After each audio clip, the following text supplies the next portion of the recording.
Last part के ending में हमने देखा यूहाओ और टाइतान ने एक दूसरे पर अल्टीमेट अटैक किया था। उन्हें रोकने के लिए न्यू टैन ने टाइतान को क्लियर स्काई कैसल के गेट की तरफ थ्रो कर दिया था। तो बिना किसी देरी के वीडियो शुरू करते हैं। अगर न्यू टैन ने लास्ट मोमेंट पर टाइतान को बचाने के लिए बीच में जंप ना मारा होता तो आइस और स्नो एम्प्रेसेस का प्राइड अटैक शायद टाइतान को बुरी तरह इंजर कर देता। भले ही उसका स्ट्रॉन्ग बॉडी तोड़ना मुश्किल था, लेकिन चोट भारी पड़ सकती थी। भाई टाइतान क्लियर स्काई कैसल से फिर बाहर भागता हुआ आया। चेहरा सैड और नोज से अब भी ब्लड बह रहा था। न्यू टैन ने उसे देखा और थोड़ा गुस्से में बोला, क्या तुम इससे भी ज्यादा यूजलेस हो सकते हो? टाइतान का फेस लाल हो गया। भाई मैंने तो बस 30% पावर यूज की थी, किसी पता था ये बंदा इतना परवर्टेड निकलेगा। उसने मेरी स्पिरिट दबा दी और एक के बाद एक अटैक कर दिया। सोचा था चाहे जितना भी मार ले मुझे हर्ट नहीं करेगा, लेकिन उसके पास कोई वियर्ड सी ताकत थी जिसने मेरी स्पिरिचुअल और फिजिकल डिफेंस दोनों घटा दी। ये लड़का बदल गया है बस कुछ महीनों में। न्यू टैन ने ठंडी सांस ली। ये वही लड़का है जिसे हमारी प्यारी ने चूज किया है। अगर ये वीक होता तो अजीब बात होती। अगर मैं ना होता तो आज तेरी हालत बहुत खराब थी।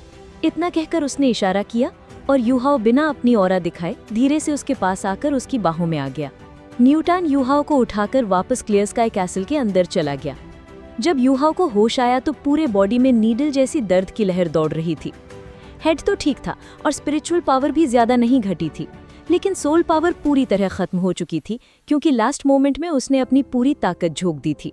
अगर ये सब वैंक्योर की दी हुई शक्ति के फ्यूजन से पहले होता तो आइस और स्नो एम्प्रेसेस अपनी इतनी ताकत यूज करने की हिम्मत भी नहीं करते। उसका शरीर शायद पूरी तरह टूट जाता। अब भी यूहाओ बेहद वीक फील कर रहा था। बोन्स, मसल्स सब पेन में डूबे हुए थे। उसने स्टोन सीलिंग को देखते हुए सोचा, मैं कहाँ हूँ? और फिर याद आया ये क्लियर स्काई कैसल होना चाहिए। उठने की कोशिश की लेकिन पेन और बढ़ गया। वो हल्की सी करहाते हुए वापस लेट गया। तभी डोर खुला और हैवी वॉइस आई, हिलो मत। न्यू टैन अंदर आया। यूहाओ ने उसे देखा और कहा, अंकल न्यू टैन, अंकल टाइतान कहाँ है? क्या मैंने उसे हरा दिया? न्यू टैन हंस पड़ा, तुम्हारी औकात टाइतान को हराना? अगर उसने जानबूझकर हाथ हल्का ना रखा होता तो एक ही हिट में तुम्हें क्रश कर देता। यूहाओ थोड़ा नायूस हो गया। मुझे पता है मैं अभी डोंगर को बचाने लायक स्ट्रॉन्ग नहीं हूँ, लेकिन क्या मैं उससे मिल सकता हूँ? मैं उसे बहुत मिस कर रहा हूँ। न्यू टैन ने डीप सांस ली। वो अब यहाँ नहीं है और मिलने का सवाल ही नहीं। यूहाओ का चेहरा चौंक गया। क्या डोंगर जाग गई? न्यू टैन, हाँ, उसके पापा ने उसका इलाज किया, लेकिन माइंड पर असर होने की वजह से उसने सब कुछ भूल गया है, यहाँ तक कि तुम्हें भी। अब वो अपना पुराना नाम यूज कर रही है। यूहाओ के चेहरे पर दर्द की जगह हैप्पीनेस आ गई। मतलब वो ठीक है? तो फिर कोई बात नहीं, अगर उसने मुझे भुला भी दिया मैं उसे याद दिला दूंगा। न्यू टैन का चेहरा सीरियस हो गया। मैं नहीं जानता उसके पापा उसे कहाँ ले गए। अगर जानना है तो पहले टाइटल डुअल बनो, वरना किस्मत पर छोड़ दो। न्यू टैन के जाने के बाद यूहाओ ने खुद को काम करने की कोशिश की। सबसे महत्वपूर्ण बात ये थी कि डोंगर अलाइव और ठीक है, बाकी सब वो डेस्टिनी और अपनी स्ट्रेंथ पर छोड़ देगा। उसने टीथ बींचकर पेन सहा। आइज बंद करके अपनी स्पिरिचुअल पावर से सोल पावर सर्कुलेशन शुरू की। स्लोली उसकी ताकत लौटने लगी। स्टार एनिस मिस्टीरियस आइज ग्रास भी हेवन और अर्थ की ओरिजिन एनर्जी खींचकर उसके बॉडी में भरने लगी। सिर्फ 6 घंटे में उसकी सोल पावर फिर से पूरी हो गई और पेन भी गायब हो गया। न्यू तियान और टाइतान ने हो यूहाओ को दोबारा नहीं देखा। उन्होंने क्लियर स्काई सेक्ट के डिसाइपल्स को बोला कि उसे क्लियर स्काई कैसल से बाहर छोड़ दे। यूहाओ जैसे ही कैसल के बाहर आया, उसने पीछे मुड़कर उसके बड़े बड़े गेट्स को बंद होते देखा।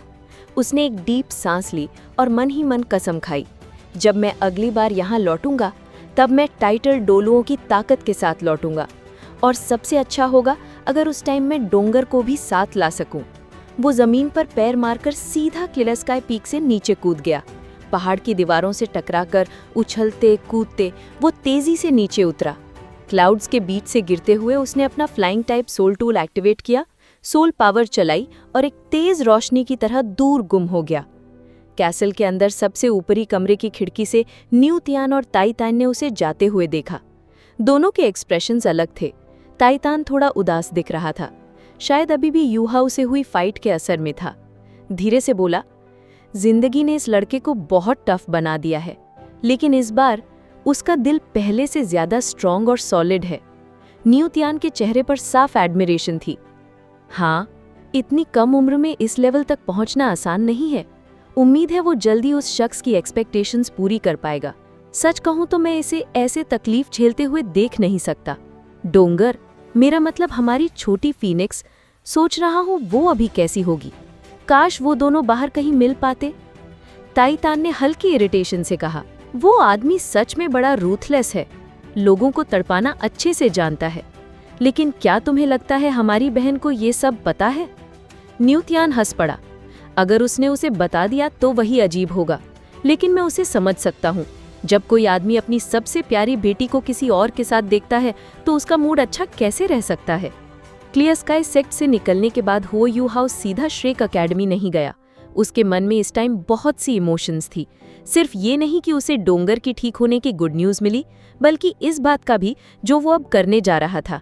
उसकी हालत ऐसी थी कि हर 2 घंटे में उसे रुककर रेस्ट लेना पड़ रहा था। नाइट होने पर उसे एक छोटा सा टाउन मिला जहाँ के होटल में उसने रात बिताई। सुबह होते ही वो फिर निकल पड़ा। लगभग 4 घंटे बाद उसने हेवनली सूल एम्पायर की बॉर्डर पार की और स्टारलो एम्पायर में एंटर किया।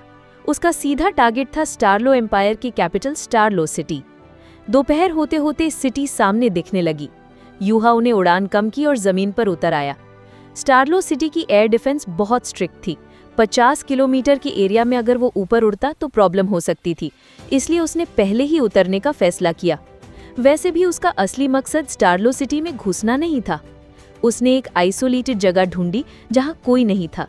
फिर अपने फ्लाइंग टाइप सोल टूल और बाकी चमकदार चीजें उतारकर स्टोरेज टाइप सोल रिंग में रख दी। रिंग को ऐसे घुमा लिया कि स्टारलाइट सफायर उसके हथेली की तरफ रहे, ताकि किसी को भी वो चमकदार स्टोन नजर न आए। श्रेक की यूनिफॉर्म उतारकर उसने सिंपल हेम्प कपड़े पहने। फिर पेंट और क्रीम्स की बॉटल्स निकाली। ये डिस्गाइज टेक्निक उसे अल्टीमेट सोल्जर प्लान में सिखाई गई थी। भले ही अब वो इस प्रोसेस से थोड़ा अनजान महसूस कर रहा था, लेकिन उसका स्टैंडर्ड अभी भी टॉप लेवल का था। कुछ ही देर में उसने अपना चेहरा एक बिल्कुल सिंपल ईमानदार दिखने वाले लड़के में बदल दिया। ऐसा इंसान जो भीड़ में नोटिस ही ना हो। लगभग 22 साल का दिख रहा था, एकदम एवरेज लुक। आईने में खुद को देखकर उसने सैटिस्फैक्शन से सिर हिलाया और स्टारलो सिटी की तरफ बढ़ गया। लेकिन असल में उसका मकसद कुछ और था। सोल पावर का यूज किए बिना वो धीरे धीरे चल रहा था। करीब 1 घंटे बाद उसे सामने कुछ बड़े बड़े स्ट्रक्चर्स दिखे। यूहाओ के कदम अचानक रुक गए। उसकी मुट्ठियां कस गईं, होंठ भिंच गए। ये जगह, यही तो उसका पुराना घर था। व्हाइट टाइगर ड्यूक का रेजिडेंस, वही जगह जहां उसकी माँ की मौत हुई थी। उस दिन के बाद ये उसका घर नहीं, बल्कि उसके एनिमीज का ठिकाना बन गया था। व्हाइट टाइगर ड्यूक, दाई युए हैंग और दाई हुआबिन के चेहरे उसकी आंखों में उभर आए। दिल में दबा हुआ रिवेंज और नफरत फाउंटेन की तरह फूट पड़ा। मैं वापस आ गया हूँ माँ। भले ही अभी मैं इतना स्ट्रांग नहीं, लेकिन एक दिन मैं जरूर तुम्हारा बदला लूंगा। वो तेजी से व्हाइट टाइगर ड्यूक के रेजिडेंस के पास वाली हिल्स की तरफ बढ़ा। बचपन यहाँ गुजारने की वजह से वो इस एरिया को अच्छी तरह पहचानता था। कुछ ही देर में वो अपने डेस्टिनेशन पर पहुंच गया। सामने एक 2 मीटर ऊंची, चौड़ी और सुंदर ग्रेवस्टोन थी। चारों तरफ ग्रेनाइट की सजावट और एम्परर बीस्ट के कार्विंग्स, जैसे कोई ताकतवर गार्डियन वहां पहरा दे रहा हो। उसके पीछे बनी थी एक ग्रेनाइट की कब्र।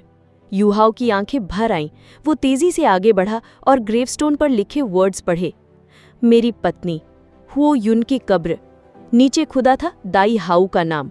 ये उसकी माँ की कब्र थी, लेकिन पहले से बिल्कुल अलग। जब वो छोटा था तब बस एक लकड़ी का निशान और थोड़ी सी मिट्टी थी। अब इसे पूरी तरह से रेनोवेट कर दिया गया था। यूहाओ कुछ देर तक चुपचाप खड़ा रहा, फिर धीरे धीरे घुटनों के बल बैठ गया। दिल में उमड़ी नफरत थोड़ी काम हुई, लेकिन आंसू अनकंट्रोलेबली बहने लगे। माँ, मैं वापस आ गया हूँ, तुमसे मिलने आया हूँ। 8 साल हो चुके थे। एक कमजोर बच्चे से ट्विन मार्शल सोल्स वाले सोल सेज बनने तक का सफर उसने तय किया था। अब उसके पास करेज थी कि वो माँ की कब्र पर आ सके। उसका सपना था दाई हाउ को घुटनों पर झुकाकर माँ की कब्र के सामने माफी मंगवाना। लेकिन ये सोच भी चुभ रही थी कि अगर वो सच में माँ से प्यार करता था तो उस वक्त ऐसा क्यों नहीं किया। उसके आंसू कब्र के पत्थर पर गिरते रहे। डोंगर की याद, क्यूअर के लिए गिल्ट, सब कुछ इसी रोने में बाहर निकल गया। कब यूं ही लेटे लेटे उसकी नींद लग गई, उसे पता भी नहीं चला। सुबह की हल्की ठंडी हवा और ओस की नमी के साथ वो जागा। मन थोड़ा हल्का था, जैसे दुख आंसुओं के साथ बह गया हो। उसने माँ के कब्र के सामने घुटनों के बल बैठकर 9 बार माथा टेका, फिर धीरे से बोला, माँ, चिंता मत करना। तुम्हारा बेटा एक दिन सबको दिखा देगा कि वो उनसे भी ज्यादा स्ट्रांग है। मैं व्हाइट टाइगर ड्यूक को मजबूर करूंगा कि वो तुम्हें अपनी ऑफिशियल वाइफ माने और यहाँ आकर तुम्हारे सामने घुटनों पर झुके। उसने अपने लाए हुए ऑफरिंग्स एक एक करके कब्र के सामने रखे, फिर भारी दिल से वहां से मुड़ गया। यूहाओ स्टारलो सिटी की तरफ नहीं गया, बल्कि वेस्ट की ओर बढ़ा। थोड़ी दूर भागने के बाद उसने flying type soul tool activate किया और हवा में तेजी से निकल गया। करीब 2 घंटे बाद वो स्टारलो एम्पायर के एक मिड साइज्ड सिटी में पहुंचा। वहां उसने 30 गोल्डन सोल कॉइन्स देकर नया आइडेंटिटी डॉक्यूमेंट खरीदा, थोड़ा खाना खाया और फिर आगे बढ़ गया। उसका अगला टारगेट था इंपीरियल रेडिएंट सिटी, जो स्टारलो एम्पायर के नॉर्थ वेस्ट कोने में थी और मिंगडू माउंटेन रेंज से बस 100 किलोमीटर दूर। ये सिटी सनमून एम्पायर के खिलाफ डिफेंस का एक अहम स्ट्रॉन्ग होल्ड था, जहां 2 रिजर्व लीजेंस तैनात थे और यहीं से फ्रंट लाइन के लिए सप्लाईज भेजी जाती थी।